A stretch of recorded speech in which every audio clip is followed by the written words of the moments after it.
You all are going to love today's vlog because I am meeting up with the one, the only Cath in college. I also want to acknowledge, for the purposes of filming this collab vlog, I did have to go to Stanford, so you are welcome. It wasn't easy, but always gonna rep my Trojans, even here in NorCal. Oh, yay!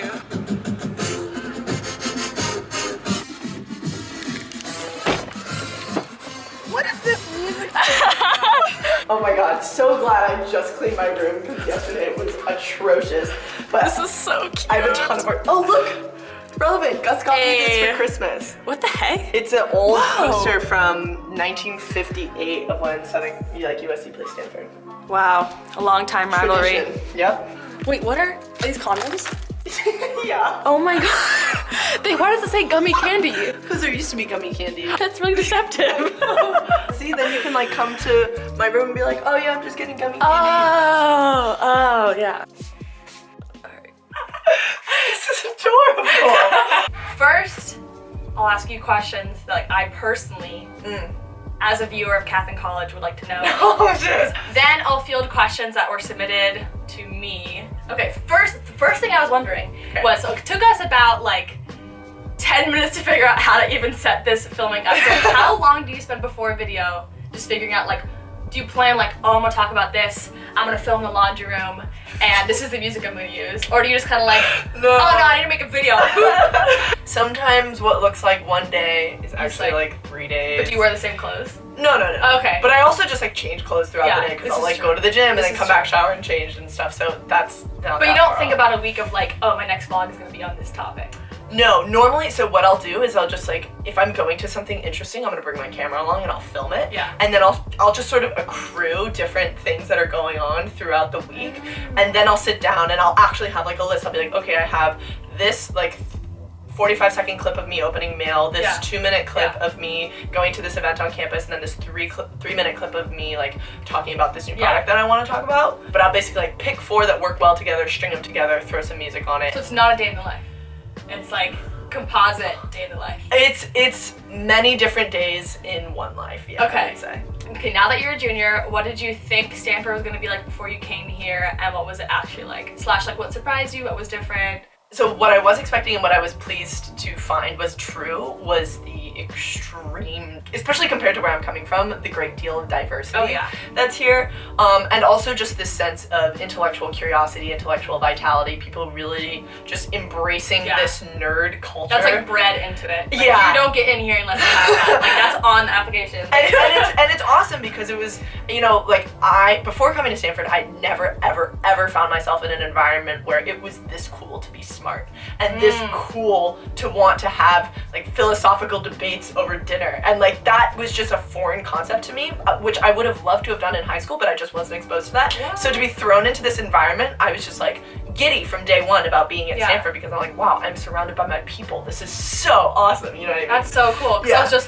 listening to a podcast from Malcolm Gladwell. Do you know who that is? Yeah, and he was talking about it doesn't matter where you go, it just matters if you have late night good conversations. That's why you go to college, folks. I will say the one thing that I wasn't expecting about living here was the hardcore STEM techie culture, which I feel everyone should know about going to the Bay Area. I was just really oblivious. So now we'll go ahead and move on to your question. Thank you for this. This question is from Kyle, who is really excited about this Cath Squared collaboration. What is one thing that your subscribers don't know about you?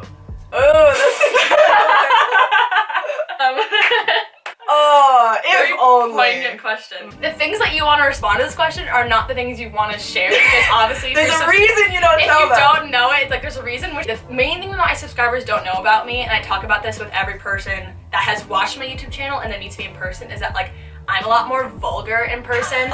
And this is solely because of marching band. I did not cuss before I came to college. I literally didn't swear I had never said I just didn't think it was a good idea. I have gotten a lot more, not dirty, but just a lot more vulgar, and I cut out a lot of that, and I try not to cuss a lot. I think if you watch my marching band vlogs, you'll see other people around me being vulgar, and you can just expect that that's kind of how I am. I think that's the main thing that you miss. So something you might not know, but kind of a rumor that I'd like to dispel, Benji and I have never dated. and we've never had a thing, and there's literally never been anything there. Right. He's in a relationship right now. Like, wow! yeah. That's one thing you haven't told everyone. That's one thing. Maybe he doesn't want me to say that, but yeah. fuck. Basically, you cut out like a lot of the like romance part of like, your friends. Like, I don't know anybody who's dating anyone in the Catholic college like group. Versus like me, like I'm in a relationship right now, so I include that part of me, and like I show other friends who are like in relationships. So I feel like I don't see that at all. Yeah. For better or for worse, like. Yeah. Do you guys ever feel overwhelmed by everyone else's accomplishments at college? Because definitely both elite schools where people are doing some especially at Stanford, like some crazy things. Great. So this is a very common conversation actually to have at Stanford, and just like people talk about it a lot, because I think a lot of people do feel overwhelmed, and it causes a lot of people to get imposter syndrome and to question whether or not they actually belong at Stanford, whether or not they should have gotten in. Whether it's because of the mindset I grew up with, or just what I've been taught to, how I've been taught to frame situations, I've never felt that specifically for myself. I've always kind of viewed it as, wow, look at all these amazing people accomplishing all these incredible things. I am so lucky to A, be among them, and B, to have been considered to be at equal standing as them. Okay. And so like that just makes me feel really good. Right. But not that's so I know it's more that's like aspirational. It's not like and like we're on the same bar. Like we're both juniors at Stanford. Like we're both you're killing it, which means I must be killing it too. I just, as a person, like always was pushing myself to do better and like beat my own standards. Like when I didn't have like a locked-in summer internship last summer, no one was like, well, that sucks. Like no one around me was like, well, that's because you're a bad student. Like no one was like, oh, that's because you're worse than us. Like most people were just surprised, first of all, and then it was me that was like beating myself up about like, why am I flailing around here, like 100%. Not making this happen. So I feel like you can get that way in college, but it helps once you can kind of determine your own goals for yourself. Like if you have no goals for yourself, you can get attached to everyone else's goals, and that can ruin you, but you have to know where you want to be, which is hard. That's a really good point, actually. Yeah, but like once you know where you want to be, it doesn't disturb you that like, oh, this person is now working with, you know, Beyonce. Like this person is now the assistant to like John Mayer. Like doesn't matter. Like you have your own thing going. That's a like, really, really, really good point. Because I do think it is easier once you're confident in what your own passions are. Right. It's easy to let other people be like, yo, you do you, I'm gonna do me. Yeah. And like great for both of us. Right. But if you're like you do you and I don't know what me is, like that's nerve-wracking. Yeah. Which happens. Like usually you come to college and you're kind of lost and you don't know exactly what you want to do, but just know that like once you do establish that and you take time for yourself to figure that out, you'll just be so much better off. It'll be so much easier to like appreciate what everyone else is doing. Not that like when someone updates their job on Facebook and they're like, oh, I just got like a job at LinkedIn, or like I'm working at Facebook now. I'm like, okay, first of all, that's very impressive, but like Jesus. Oh, this is a good one. Which school has more spirit? I have to say SC. I really think SC has more spirit. Because I know Defend your claim. I know a lot of Stanford alums. I know a lot of Stanford alums that like don't necessarily say that Stanford has a lot of spirit. Like when your football team was doing poorly, like nobody was there. But like USC's had some hurtful years these past couple of years from the sanctions, and like people still show up. Like the Coliseum's not full, but the student section is there. Yeah, I mean, as much as I would like to say, you know, I have a ton of school spirit. I'm for sure very hard for card. Yeah, hard for card. But I know that I get depressed sometimes when I go to football games and I stay till the very end, even though we're losing, and like there's no one else in the stands. Like that's depressing to me. I wish it weren't that case, but I also think that maybe football isn't the best measure of school spirit. Fair enough. It's one measure. It's a very good representative measure, but like for example, the culture around like the Stanford band and Stanford wackiness and Stanford weirdness is iconic, and I feel like people really rally behind that. That is iconic. But I will say not everyone even likes that. True. Like, I know a lot of Stanford alums are like, I don't like that. Yeah. I don't like the like whack. Like they really don't like the Stanford band. Like they're in support of it being shut down. Like there are a lot of people that just There's a lot of people in. No, I literally like I've seen. That's depressing. I've seen it. I want to get your own band shut down. Oh, what are 3 things you two hate most about your own schools? Oh, this is great. I love being critical, you know? Like, really? Oh, sure. Okay. Because I feel like it's so, I mean, as a tour guide, like, it's so easy for me to get wrapped up in, like, what I love. Totally. One thing USC sucks at is being environmental.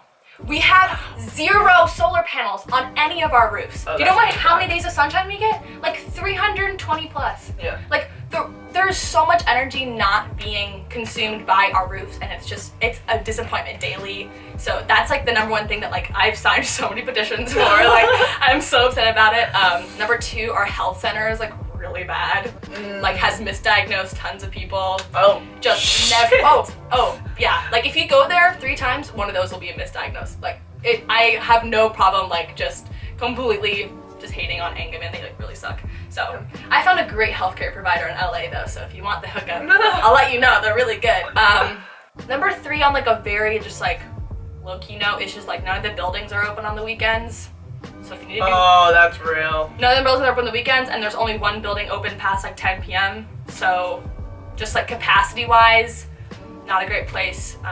They kind of encourage you to go off campus on the weekends, which is fine because you should in LA, but there's just not a lot of availability that way, and I wish there were because we have some really pretty buildings I would like to be in on the weekends, but not available. All right, 3 not favorite things about Stanford. 1 would be there's a certain pressure here to pursue STEM that I think is quite unhealthy, and I wish that there were more support for humanities and the social sciences and the arts. Yeah, I think it's like a very universal agreement. Probably, yeah, but I think especially here in being in tech in the Silicon Valley, definitely an area of improvement for the school. There have also recently been a lot of complaints, as they should be, about CAPS, which is counseling and psychological services here at Stanford. There are a lot of students who struggle with mental wellness and their mental health, and that's also a universal thing on all college campuses. Yeah, I mean, the resources, just they're not there, especially to the extent that they should be, you know, when you take that into I guess same consideration. like my health center, like to get an appointment, like it could be weeks, and like Yeah. you don't have weeks, like you're in a crisis, like you gotta get help, and they're not there for you. Yeah, and the on-call physician that they do have just like is not qualified or whatever the case may be. I again, like I haven't dealt with these situations myself personally, but I know that that's a common critique. Shout out. Another thing that I don't like about Stanford, I'm gonna go with the utter lack of proper drainage on the campus. No, not poop-wise, like rain-wise. When it rains here, it floods. It's like you're riding your bike through a shallow pool everywhere on campus. It's a flat campus. It's flat. There's no drains because the campus is mostly dry throughout the year. It's not supposed to rain here. It's not supposed to rain, so they're like, why would we invest in all this drainage? So there's like 3 drains on campus, and otherwise you're just like low key. And then when you ride your bike, the back wheel will spin and just shoot mud up your back. That's what and then called. you just it looks like you have shit just going straight down your back. Yeah, you need a fender. You need a fender, I and do also need a fender. So whenever it rains at USC, I just walk because our campus is pretty compact. But Stanford, like you walk in here, that's not an option. Like shit. nobody got time for that. If you could go back and tell your high school self something, what would you let yourself know? That was another one we got on Twitter too. Honestly, I was perfect in high school. No. I peaked in high school. I probably did. I probably did. I was a great A. I was really if I good. could just be 18, 2014 was the best year of my fucking Oh my life. god! Wait, I really agree Think with about that. it. We got into college, Yeah. graduated high school, senior spring, senior summer, freshman fall, Yeah. and we had a birthday. Oh, yeah. Oh. It that was doesn't a get good better year. than that. Honestly, yeah. Learning how to be confident in high school, I know can be a challenge, but I also think that confidence is largely a game of fake it till you make it. Oh yeah. And once you've made it, high school is a blast. Yeah. Because that's probably why I had a blast, because I was very self-assured. Yeah. Like my self-esteem at an all-time high in high school. Yeah. I had perfect skin. I had just had a growth spurt, so I was like the most like thin little lanky I don't know. I was like I had to work out 0 times to do. I was living it right. I was coasting. I was really living it right in high school. True. I was crushing it in high school. I know. I really crushed it. Like, here's something I joke about all the time that I wish my high school self had done. But it's like, get to know your friends' parents better. Because so many of my friends' parents did such amazing, accomplished things. And I never asked them about it. Like, a lot of my friends' parents were like the COO of Apple and like had been doing... Wait, What? Yeah, because like at least in the Bay, like at least in Silicon Valley, Yeah. a lot of the parents are doing crazy cool things at their respective companies. Like they could have started a company, and I would have had literally no idea. I just walk into their house, grab a Capri Sun, and like sit on down. Yeah. You know, like I never like asked. True. I never talked to their parents like they were people because I was in high school. I was just a kid. Yeah. But I wish I had because there's some really really cool people who I'm sure had really cool stories of how they ended up here and how they like got to where they are in their careers. But I just obviously wasn't career driven at that point. I was just focusing on getting to college, so it's not really that feasible, but I wish I had done that in high school. Yeah, something to think about for sure. Last thing I want to say is a lot of people want to know, since I'm graduating this year, what's going to happen with my YouTube channel and whether I continue it or not. Fear not, because Cath will still be making videos and she is like the superior counterpart. I got one more year. Yeah, you have Cath, you're the covered. other Katherine. You just gotta subscribe to her, follow her on Snapchat, Yeah, do Twitter, it. Instagram. For I have sure. so much respect for her. Like her content is so quality all the time, amazing stuff. So Dude. And Katherine and I, like I said, we just filmed a video of us. Well, it's like one of my vlogs. We just went out to brunch, so it's us just casually talking about some of the things that YouTubers talk about when they go out on dates. So like, check it out. Oh my god. okay. Thanks so much for watching.